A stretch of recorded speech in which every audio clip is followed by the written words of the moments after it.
अब आते हैं बहुत सिंपलेस्ट लॉ में न्यूटन के। न्यूटन ने तीसरा लॉ दिया और तीसरे लॉ में बहुत कुछ कुछ बोला, every action has a equal and opposite reaction. तो न्यूटन की स्टेटमेंट बड़ी क्लियर है और ये बताना ही चाहता है कि भाई देखो ऐसा है, जब भी कभी एक्शन होगा तो उसका रिएक्शन होगा। अगर आपको किसी को आगे धकेलना है तो आगे धकेलने के लिए आप पीछे जाओगे ही जाओगे, ऐसा नहीं हो सकता कि आप आगे धकेलो और आप पीछे। अगर धरती की बात करूं, धरती पे आप खड़े हो, एक रेडी है और उसे आप आगे धक्का मारेंगे तो आप धरती पे खड़े रहेंगे, रेडी आगे चली जाएगी, हाँ ना। तो ऐसा न्यूटन के अकॉर्डिंग आपने उस काट पर 5 न्यूटन लगाया तो उस काट ने भी आप पर, ये कह रहा है न्यूटन। तो आपने जब एक काट को, रेडी को धकेला तो क्या आपको सच में लगा कि आप पर 5 न्यूटन लगा है, हाँ ना बोलो। अरे लगा है, आपको लगा नहीं है कि आप पे फोर्स लगा है, लेकिन असल में आप पर फोर्स। अब क्यों हमें फील नहीं हुआ? अरे वो पैरों में जमीन पे फ्रिक्शन है ना, क्या है? फ्रिक्शन है, तो वो आगे चली गई, हम वहीं रह गए, हाँ ना बोलो। उसमें एक टायर है, फ्रिक्शन कम होता है, आगे चली गई, हम वहीं रह गए। एक बार स्केट्स पहन के धक्का मारना काट को, काट आगे जाएगी, आप होगा फील। चलो बर्फ, वो आइस स्केटिंग वाला जोन होता है ना, आइस स्केटिंग है ना, तो अगर आइस स्केटिंग वाली जगह पे तुम नॉर्मल पैरों से खड़े हो जाओ, बर्फ है बिल्कुल चिकने, समझ रहे हो, और तुमने अगर धक्का मारा किसको? काट को, क्या लगता है तुम कहीं नहीं जाओगे कि जाओगे? 100% जाओगे। आप एक बोट में बैठे हो, आपका दोस्त एक बोट में बैठा है, दोनों बोट पानी में, ठीक है, आपने उसकी बोट पर दूर से लात मारी। दूर से कैसे मारोगे, मतलब गैप था थोड़ा सा, आपने लात मारी उसकी बोट पे, है भैया, आप लात मारोगे उसकी बोट पे तो उसकी बोट बेशक आगे जाएगी, कि आपकी बोट पीछे नहीं जाएगी, क्योंकि वहां फ्रिक्शन नहीं ना। तो आपको वो दिख रहा है कि हाँ मैं आगे धक्का मार रहा हूं तो वो चीज भी मुझ पे धक्का। दुनिया का मानना अलग है, कॉन्सेप्ट अलग है। पेन है, पेन को छोड़ूंगा तो कौन खींचेगा इसे? अरे ग्रेविटी कौन लगा रहा है? हम लगा रहे हैं, अर्थ लगा रहा है, माना ग्रेविटी खींचेगी, इस पेन को छोड़ूंगा ये पेन नीचे जाएगा। धरती तो खींच रही है, मैं खींच रहा हूं, कौन खींच रहा है? अर्थ खींच रहा है इसे, मानो ना मानो, कौन खींच रहा है? कॉन्सेप्ट सुनना, हैरान तो हो जाओगे, पर पता नहीं क्या पता मान भी लो एक बार में।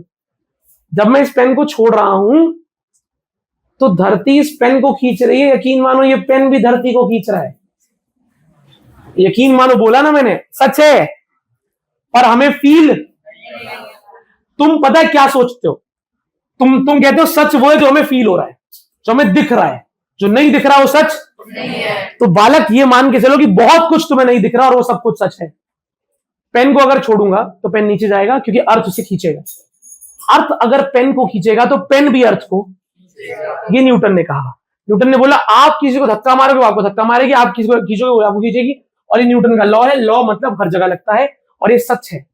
अर्थ को, एक छोटा सा पत्थर आप अर्थ को ऐसे छोड़ते हो, वो अर्थ द्वारा खींचा जाता है, अर्थ भी उस पत्थर को खींच रहा है और पत्थर अर्थ को खींच रहा है।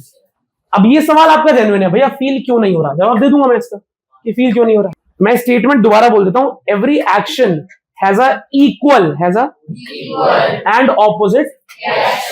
धरती ने इस पेन पे 5 न्यूटन लगाकर खींचा तो पेन ने भी धरती को 5 न्यूटन लगाकर खींचा। फील क्यों नहीं हुआ? बहुत सिंपल उत्तर है, इस हल्के से पेन पे 5 न्यूटन लगाओगे तो ये मूव करेगा। इतनी बड़ी धरती पर 5 न्यूटन लगा तो वो मूव करेगी? मूव करेगी नहीं, आपको दिखेगा नहीं, तो आप बोलोगे फोर्स लग नहीं, क्योंकि आपके अकॉर्डिंग फोर्स तब लगता है जब कोई चीज आपने अपने मन में बना रखा है। ये बचपन से बन जाता है मन में कि कोई आपसे बोले, अब मान लो उधर की तरफ खड़ा होके कोई मुझसे बोले मैं दीवार पे धक्का मार रहा हूं, मेरा मन मानेगा इस बात को? हाँ, अब ऐसे नहीं मानेगा, पर अगर एकदम से दीवार आगे बढ़ जाए 4 कदम, फिर कोई बोले मैंने धक्का मारा था इससे बड़ी है, तो वो ऑब्वियसली मुझे बढ़ती हुई दिख गई ना, तो मेरा मन क्या बोले, हाँ धक्का तो भाई ऐसे कैसे बढ़ जाएगी आगे, धक्का तो लगाया होगा। तो भाई समझो, देखो सुनो, कॉन्सेप्ट पे चलो, कॉन्सेप्ट में रहोगे ठीक रहोगे। अगर एक भारी बॉक्स पड़ा है और आप उस पर धक्का मारते हो तो जरूरी नहीं है वो मूव करे, जरूरी है मूव कर जाएगा। एयरप्लेन खड़ा है, आप उसमें धक्का मार रहे हैं, मूव करेगा? मूव नहीं कर रहा मतलब आप धक्का नहीं मार रहे। तो फोर्स लगने का मतलब मूव करना। एक दुश्मन है फोर्स का, फ्रिक्शन। क्या नाम है? फ्रिक्शन है जो उस एयरप्लेन को मूव नहीं करने दे रहा। फ्रिक्शन है जो बड़े ट्रक को तुम मूव कराते हो, मूव नहीं करने देता। फ्रिक्शन है जो तुम कार्ट को आगे धकेल रहे हो, तुम्हें पीछे नहीं जाने दे रहा। फ्रिक्शन। भाई साहब, जब बंदूक की गोली चलाते हैं, अगर कोई बड़ी बंदूक है और शॉटगन है, आप गोली चलाओगे तो बंदूक की गोली आगे जाएगी, आप पे इतना तगड़ा पीछे झटका लगेगा ना कि अगर आपने शोल्डर का सपोर्ट नहीं लिया तो हाथ पूरा डिसलोकेट हो सकता है। इतना तेज धक्का लगता है पीछे। वो बंदूक की गोली आगे गई है, लेकिन उसको आगे जाने का फोर्स मिला है, वो कहां से आया? वो जो एक्शन है उसका रिएक्शन पीछे आता है, और जितना एक्शन हुआ उतना ही रिएक्शन पीछे आता है। भैया गोली तो बहुत तेज जा रही है, हम तो बस इतना सा ही धक्का। बेटा गोली का वेट है 2 ग्राम, आपका वेट है 200 किलो। एग्जाम्पल। फर्क है कि नहीं है? फर्क है कि नहीं है?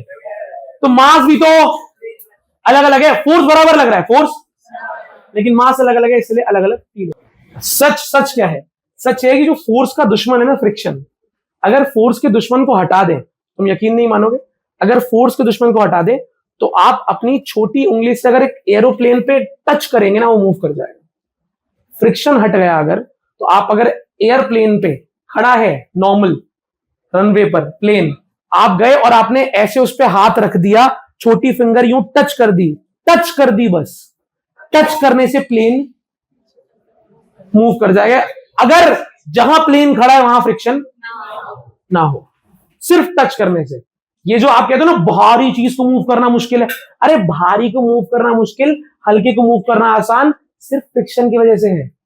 भारी पे ज्यादा फ्रिक्शन लगता है, हल्के पे कम फ्रिक्शन लगता है। जिस दिन फ्रिक्शन हट गया तो कुछ भारी नहीं है, कुछ हल्का नहीं है। आप अगर फोर्स लगाओगे तो बॉडी मूव करेगी। न्यूटन ने क्या कहा था कि अगर एक रुकी हुई बॉडी आप फोर्स लगाओगे मूव, न्यूटन ने यह कहा था ज्यादा लगाना पड़ेगा तो करेगी।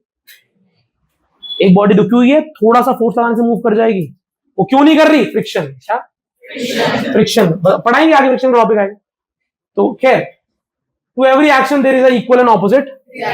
आप ये बात समझ गए हैं, इसमें ज्यादा इलेबोरेट करने की जरूरत नहीं है, इलस्ट्रेशंस मैंने आपको बता दी, आप समझ गए। ठीक है, बढ़िया। अगर एक बुक टेबल के ऊपर पड़ी है, आपको क्या लगता है बुक का वेट होता है? तो बुक टेबल पे वेट लगा रही है, तो क्या टेबल नीचे धंस जा रही है? टेबल भी उस पर जान लगा रही है। अगर आप वही बुक, एक पेपर, 4 दोस्त है, बड़ा चार्ट पेपर है, उन्होंने पकड़ा, हल्का सा पेपर है, बिल्कुल हल्का सा, उसके ऊपर हमने 10 बुक का बंडल रख दिया चार्ट पेपर पे, फट जाएगा या टिका रहेगा? क्योंकि उन सब बुक्स का वेट नीचे लगा, पर वो पेपर उतना वेट ऊपर, तो इसलिए वो फट गया। और टेबल के ऊपर आप वही 10 बुक रखोगे तो टेबल टूटेगी नहीं ना, क्योंकि जितना वेट नीचे लग रहा है, बुक जितना नीचे लगा रही है, उतना ही टेबल कैंसिल आउट हो रहा है। Equal and opposite, equal and opposite. ठीक है। वाइल वॉकिंग भी अच्छा, तो हम चलते हैं ना, आपको जानना पड़ेगा कि फ्रिक्शन नहीं होगा तो हम चल भी नहीं पाएंगे। हम चल ही फ्रिक्शन की वजह से पाते हैं। अगर फ्रिक्शन, जब हम चलते हैं तो हम चलते वक्त हम आगे जाने के लिए धरती को पीछे धकेलते हैं। द लॉजिक इज, हम जमीन को पीछे प्रेस करते हैं और जमीन पीछे जाती नहीं है, तो हम आगे चले जाते हैं। यही तरीका है चलने का। अगर सच में कहीं पर बहुत ज्यादा फ्रिक्शनलेस जगह हो, बर्फ हो, बहुत चिकनाहट हो, वहां पर आप आगे चल पाओगे क्या? आप पैर आगे रखोगे, आप पीछे ले जाओगे, बिल्कुल फ्रिक्शन नहीं है वहां पे, आप आगे नहीं जा पाओगे, पैर ऐसे वही रोल करते रहेंगे, आप आगे नहीं जा पाओगे। ठीक है, तो फ्रिक्शन के कारण आप आगे जा पाते, क्योंकि आप धरती को पीछे धकेलते हो, धरती पीछे जाती नहीं है, उल्टा आप आगे चले जाते हो। It is difficult to walk on a slippery ground, बता दिया मैंने आपको। It is difficult to drive a nail into a wooden block. अच्छा, इसका मतलब क्या है? एक लकड़ी के ब्लॉक में अगर आप कील डालना चाहते हो तो आपको क्या करना पड़ता है? हथौड़े से हिट करना पड़ता है, या नॉर्मली लकड़ी का वो लोगे और ऐसे करोगे डल जाएगा? नहीं डलेगा ना, क्योंकि जब आप उस कील को उसमें ठोकते हो, मतलब ये समझो, ये समझना, यहां पर मैं लकड़ी का ब्लॉक रखता हूं, टेबल, लकड़ी का ब्लॉक, और इस तरफ से कील को रख के ठोकूंगा, कभी जिंदगी में कील अंदर नहीं जाएगी। कि जाएगी? जाएगी ही नहीं, वो पीछे चला जाएगा।